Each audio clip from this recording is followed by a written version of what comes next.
Hi, this is Krishna Merchant, and thank you for joining us for the corporate roundup. We had many companies in focus this week. We'll start with the cement sector. The Competition Commission of India has approved the Holcim and Lafarge deal with riders. We have with us Pooja Sarkar on the same. Hi, Pooja. Can you tell us more about what are the riders with the Holcim and Lafarge deal that the Competition Commission has approved?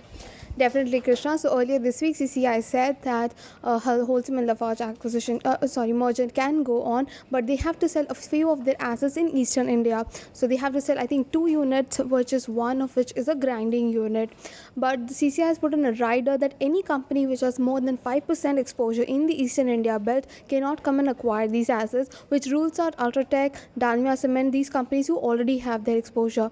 We understand that Heidelberg and CRH PLC, which is an iron-based company, are now looking at acquiring these two assets. Of course, the other thing to note is that if in terms of cement sales, the highest cost for per bag sales is highest in Calcutta, and other nearby zones in the Eastern India, which will give them a huge markup in their sales numbers. Thank you. Thank you, Pooja. Moving on to the aviation space, SpiceJet was focused again this week. We have with us Swaraj. Hi, Swaraj. SpiceJet has said that they have resolved the issues with aircraft lessors. Can you tell us more about what's happening there? Hi, Krishna. So, the low-cost carrier SpiceJet this week said that it has resolved all its disputes with its lessors, and the company will be taking on lease 7 more planes from the same lessors.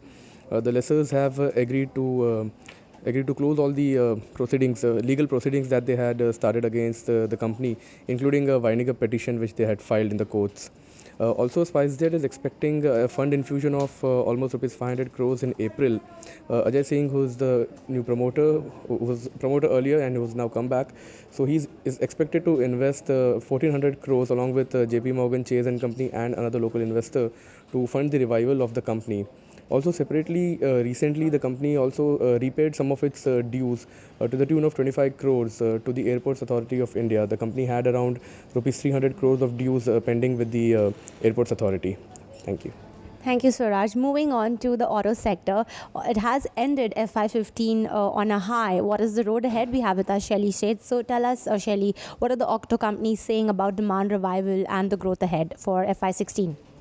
Yeah, that's right. Most of the companies did end the FY15 on a high note. March is typically a month which is good for most companies, as sales are typically spurred by corporate buying, and a lot of companies they close their books. So the idea is to dispatch more and more to the dealers. The road ahead, although most companies remain optimistic of the road ahead, and the year is going to be much better as compared to what it was in FY15. However, there are riders in the form of weak monsoons. I mean, we have seen there have been unseasonal rains and hailstorms that have been destroying the crop. Even the crop yield this year has not been that great. So these are some of the concerns that may sort of dampen demand as far as rural India is concerned. For companies like Maruti and Honda, it could be an area of concern. While while rural areas account for 35% of total sales for Maruti, for Hero, the market leader, it's as high as 45%. However, most companies remain optimistic as far as the urban markets are concerned.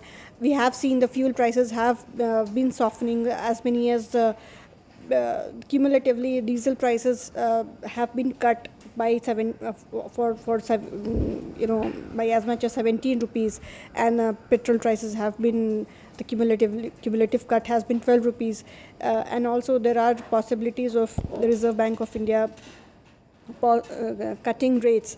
So all these factors will improve demand, and the economy also has been gaining momentum.